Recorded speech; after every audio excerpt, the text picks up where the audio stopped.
कैसे हैं आप सब। उम्मीद करती हूँ आप सब खैरियत से होंगे और मेरी वीडियोस को पसंद कर रहे होंगे। प्रीवियस 8 लेक्चर्स की मैंने वीडियोस अपलोड कर दी हैं, वो आप लोग ज़रूर देखिएगा। मिड टर्म के रिलेटेड आप लोगों की बहुत उससे अच्छी तैयारी हो जाएगी। कॉन्सेप्ट मैंने उसमें बहुत अच्छी तरीके से क्लियर करवाए हैं आप लोगों के। तो चलिए आज हम लोग लेक्चर नंबर 9 देख लेते हैं, जो कि है planning as a tool for successful instruction. Instruction के लिए प्लानिंग कितना उसको सक्सेसफुल होना चाहिए और किस तरह से उसका होना चाहिए, टूल के तौर पर कैसे इस्तेमाल होगा। आउटलाइन हम लोग इसकी देख लेते हैं। प्लानिंग के लिए जो इंस्ट्रक्शन के लिए क्या क्या इस्तेमाल होंगे, की टर्म्स कौन सी हैं, goals, objective, instruction objectives, strategy, इनको हम स्टेप बाय स्टेप डिटेल से आगे देखेंगे। फर्स्ट हम लोग देख लेते हैं planning for successful instruction. Instruction के लिए, सक्सेसफुल इंस्ट्रक्शन के लिए planning. Why do we plan, हम प्लान क्यों करते हैं। Planning is a important as there are 3 characteristic of a master teachers. Master teachers के लिए 3 करेक्टरिस्टिक्स होती हैं जो कि प्लानिंग में बहुत ज़्यादा इंपॉर्टेंट होती हैं। वो कौन सी होती हैं। मास्टर टीचर ट्रेड्स क्या हैं। They are well organised in their planning. They communicate their instructional objectives effectively to the students.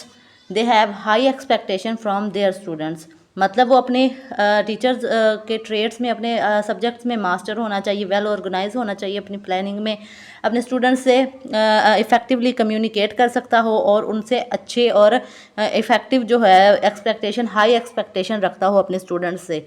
जितनी वो हाई एक्सपेक्टेशन रखेगा उतना ही वो उनको अच्छे तरीके से तैयारी करवा पाएगा। क्योंकि जो आप माइंड में रखते हैं ना, वही आप अपने स्टूडेंट्स को दे रहे होते हैं।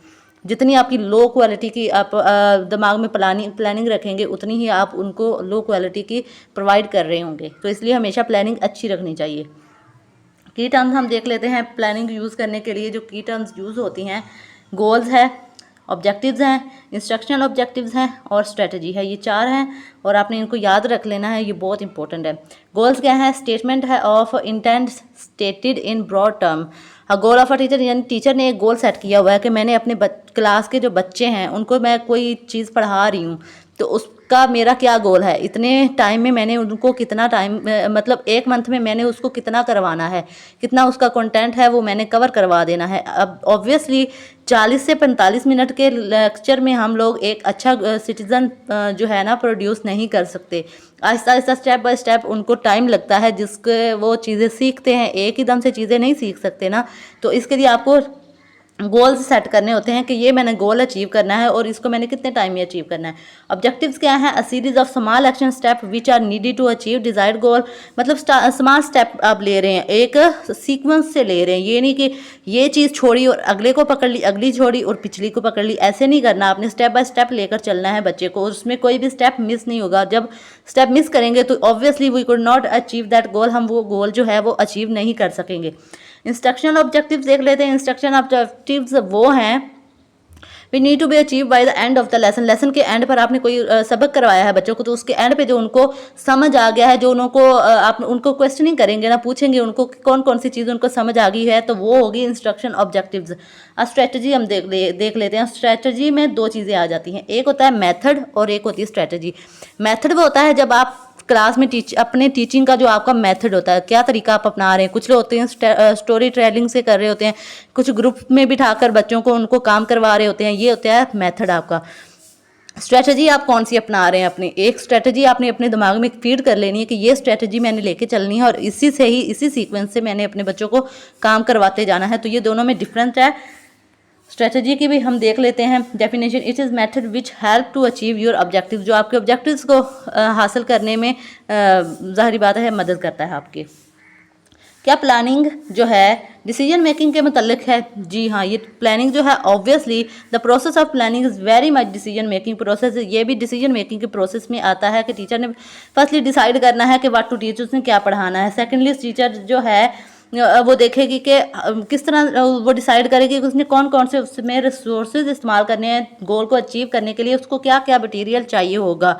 विच method will be follow to teach certain content, उस कंटेंट को पढ़ाने के लिए उसने कौन सा जो तरीका है फॉलो करना है उसको पढ़ाते हुए। You need to decide which strategy to be followed. यहाँ पे स्ट्रेटजी भी उसने देखनी है कि उसने कौन सी अप्लाई करनी है अपने डिज़ायर ऑब्जेक्टिव्स को अचीव करने के लिए। And most important you need to decide how my time will be given. आपने ये भी देखना है कि आपने अपने लेसन को कौन सा कौन से लेसन को कितना टाइम देना है। और ये बहुत ज़रूरी होता है कि आपने अपने उसको उसमें डिसिप्लिन उसमें क्या बैलेंस रखना है, यानी एक बुक को इतना ज़्यादा टाइम नहीं दे देना कि दूसरे के लिए टाइम ही ना मिले। तो टाइम मैनेजमेंट बहुत ज़्यादा ज़रूरी होती है। तो उसके लिए आपको स्ट्रेटजी अपनानी पड़ती है। You need to decide which homework should be given to the student. Student को कौन सा होमवर्क देना है, स्टूडेंट की असेसमेंट किस तरह से करनी है। So the process of planning is decision making process. इसमें ऑब्वियसली डिसीजन मेकिंग है, आपने देखना है कि आपने क्या करना है। आप फैसला साजी कर रहे हैं ना, तो आपका डिसीजन मेकिंग है और उसी में ही आपकी प्लानिंग हो रही होती है और आप प्लानिंग करके वो अपना डिसीजन लेते हैं।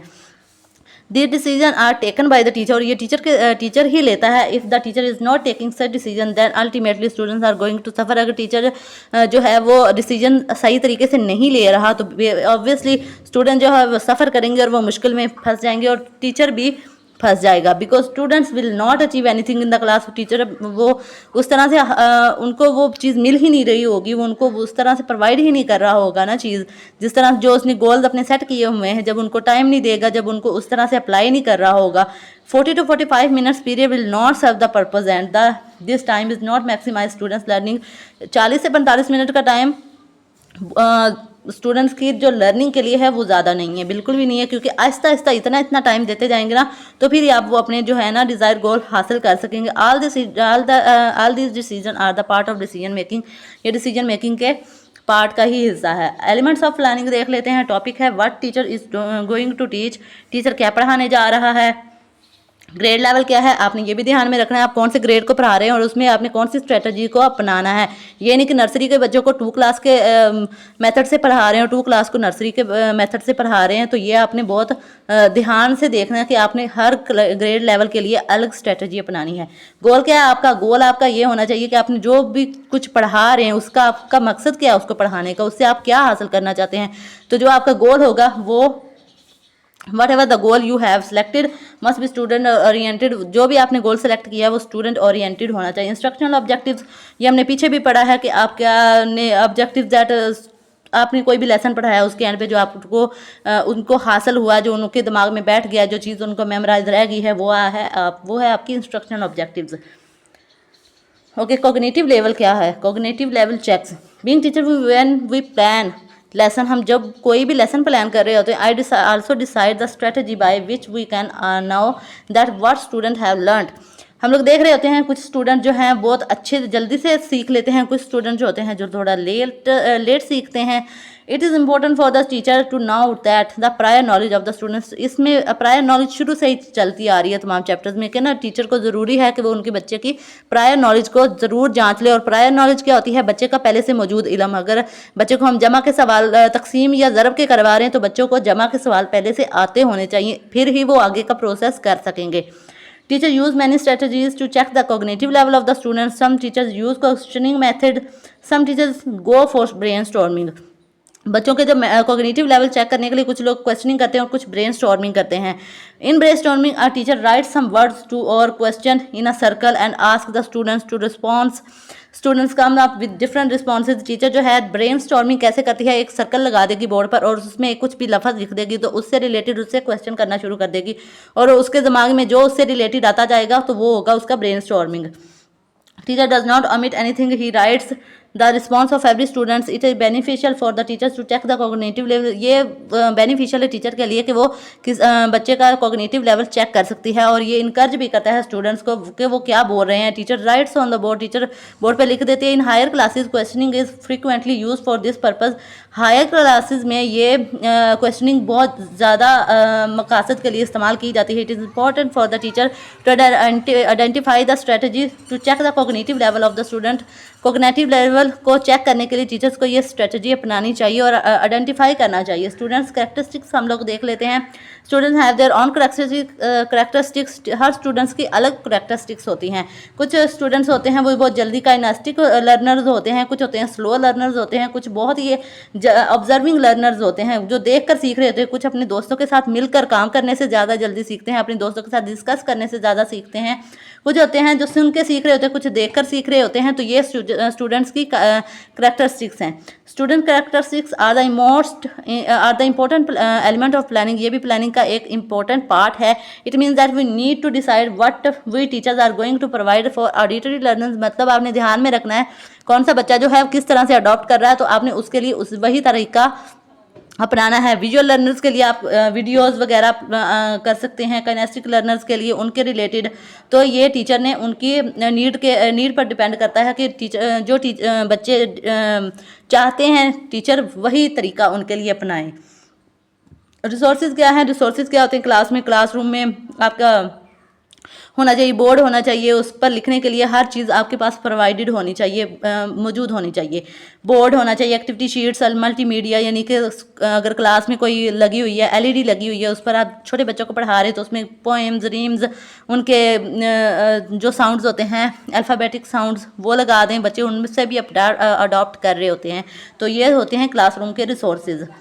असाइनमेंट और होमवर्क जो होता है बच्चों को तब दिया जाता है जब बच्चे क्लास में कोई काम मुकम्मल नहीं कर पा रहे होते, और फिर उनकी एक्स्ट्रा वर्क भी हो जाता है। जब वो घर में जाके वही काम करते हैं तो उनको याद भी हो जाता है। तो ये होता है homework should be a pre plan thing, it should not cover the things that student are unable to do in class. मतलब ये वो नहीं होती जो टीचर क्लास में बच्चे ने नहीं किया तो हम घर के लिए दे दें, तो बच्चा वही करके ला रहा होता है जो क्लास में उसने जितना किया होता है। तो ये होती है होमवर्क, और होमवर्क बहुत अहम किरदार अदा करता है बच्चे की। इससे ब्रेन स्टॉर्मिंग डेवलप होती है, उसकी राइटिंग डेवलप होती है, अच्छी होती है, और उसको जब वो अल्टीमेटली लिख रहा है तो वो पढ़ भी रहा है, पढ़ के ही लिखेगा तो उसको ऑटोमेटिकली सबक याद भी हो जाएगा। तो ये बहुत इंपॉर्टेंट होता है। नॉट एक्सपेक्ट फ्रॉम पेरेंट्स, हम पेरेंट्स से ये एक्सपेक्ट नहीं कर सकते कि वो बच्चों को नई चीज़ें सिखाए। ये टीचर की रिस्पॉन्सिबिलिटी है और टीचर ने ही उनको सिखाना होता है। असेसमेंट क्या है? We also need to decide that how we will assess the students. हमें ये भी ज़रूरी है कि हम लोग डिसाइड करें कि हमने बच्चों की असेसमेंट किस तरह करनी है, किस तरह से। कुछ होते हैं we try to assess every kind of learning through questioning. हम हर तरह की जो असेसमेंट है क्वेश्चनिंग के थ्रू नहीं कर सकते। फॉर एग्जांपल, अगर आपने किसी बच्चे से स्केचिंग के मतलब उसकी असेसमेंट करनी है तो आप उससे कहेंगे कि आपको स्केचिंग इस चीज़ का स्केच बनवाना है तो इसमें क्या क्या प्रोसेस यूज़ होगा, तो वो बोल कर उसके स्टेप बता देगा। तो ज़रूरी तो नहीं है उसको जब वो स्केच बनाएगा तो उसको स्केच बिल्कुल अच्छी तरह से वो परफेक्ट स्केच बना सके। इसलिए कुछ प्रैक्टिकल होनी चाहिए असेसमेंट होती हैं, कुछ होती हैं बोल कर सुनने वाली होती है, कुछ लिखने वाली होती हैं। तो असेसमेंट करते हुए भी हमें ये ध्यान रखना चाहिए हर असेसमेंट जो है क्वेश्चंस के जरिए से नहीं की जा सकती। The criteria of assessment should be based on the objectives. आपने जो ऑब्जेक्टिव्स हासिल करने हैं ना उसी तरह की आप असेसमेंट लेंगे। एडिशनल लर्निंग नीड्स, कुछ बच्चे जो होते हैं क्लास में उनको कम सुनाई देता है, कुछ होते हैं जिनको नज़र की कमज़ोरी होती है तो वो एक्स्ट्रा नीड होती है, उनको एक्स्ट्रा आपने केयर करनी होती है, एक्स्ट्रा अटेंशन देनी होती है ताकि वो अपना काम जो है बिल्कुल दूसरों के साथ इक्वली कर सकें। टाइम अलॉटेड, आपने कोई भी चीज़ बच्चों को करवा रहे हैं इसमें टाइम अलॉटेड बहुत ज़रूरी है। आपने बच्चों को अगर कोई एक्टिविटी दी है 5 मिनट की तो उसमें बच्चे 5 मिनट में वो नहीं कर सकेंगे, आपको उनको थोड़ा एक्स्ट्रा टाइम देना पड़ेगा। तो इसलिए आप अपने टाइम मार्जिन देखकर बैलेंस करके उनको टाइम एलोकेट किया करें। ये भी टीचर की प्लानिंग में आता है। डोमेन्स ऑफ लर्निंग आ गया कोग्निटिव, जो आपके दिमाग से मुतल्लिक होती है, आपकी जहानत से मुतल्लिक होती है। अफेक्टिव जो होती है feelings, attitude, holistic development and metacognition also comes under this category. Psychomotor आपके काम करने की सलाहियत होती है, मतलब आपके जो जिसमें मसल्स वगैरह यूज़ हो रहे होते हैं ना वो होती है साइकोमोटर। इसके लिए एब्रीवेशन इस्तेमाल होती है कैप, यानी CFC cognitive, affective and psychomotor. Cognitive होती है आपके दिमाग से मुतल्लिक, इंटेलेक्चुअल आपकी जहानत, और जो अफेक्टिव होती है आपके मूड्स के मतलब एटीट्यूड से मतलब, और जो साइकोमोटर है वो है आपके मसल्स के रिलेटेड जिसमें आप लोग फिजिकली इन्वॉल्व हो रहे होते हैं। चलिए जी, हमारा लेक्चर नंबर 9 भी ख़त्म हुआ नहीं, अभी थोड़ा रह गया। ये वही जो मैंने आपको समझाया पीछे उसकी उन्होंने थोड़ी डिटेल में दे दिया। कॉग्निटिव डोमेन क्या है? Use of dictionary, memorising, fact solving, यानी आप उसमें अपने दिमाग को इस्तेमाल कर रहे होते हैं, प्रॉब्लम सॉल्विंग कर रहे होते हैं। किसी डिक्शनरी से वर्ड यूज़ कर आपने देखना है तो आप उसको सर्च कर रहे होते हैं अपने दिमाग को इस्तेमाल करते हुए। अफेक्टिव डोमेन में cooperating, accommodating different ideas, respecting each other, it is important for every single being related on to any profession. ये हर प्रोफेशन में बहुत ज़्यादा ज़रूरी है। Psychomotor, riding a bicycle, stitching, these are very skill oriented things where our motor muscles are involve, जहाँ पे हमारे मसल्स इन्वॉल्व होते हैं। So anything which involve our motor muscles is called a psychomotor domain.